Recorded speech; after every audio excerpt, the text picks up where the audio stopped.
कन्नड घाटात कार दरीत कोसळून भीषण अपघात 3 प्रवाशांना जीवदान एकाचा बचावकार्य सुरू. कन्नड अमळनेरवरून संभाजीनगरच्या दिशेने जाणाऱ्या एका चारचाकी गाडीला कन्नड घाटात भीषण अपघात झाला. घाटातील वरच्या दर्ग्यापाशी चालकाचे नियंत्रण सुटल्याने ही गाडी थेट खोल दरीत कोसळली. या कारमध्ये एकूण 4 प्रवासी प्रवास करत होते. मिळालेल्या माहितीनुसार सदर घटनेची माहिती मिळताच ग्रामीण पोलिसांनी तात्काळ घटनास्थळी धाव घेतली. पोलिसांनी स्थानिक नागरिकांच्या मदतीने बचावकार्य युद्धपातळीवर सुरू केले. दरीत कोसळलेल्या गाडीतून आतापर्यंत 3 जखमी प्रवाशांना सुखरूप बाहेर काढण्यात पोलिसांना यश आले आहे.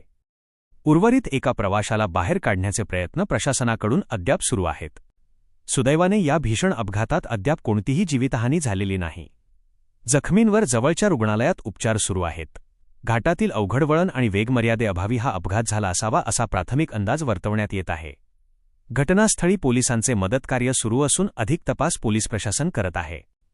ग्रामस्थ लाईव्ह संपादक किसनराव जोरवेकर बातमीसाठी संपर्क बबलू आहिरे 40 गाव.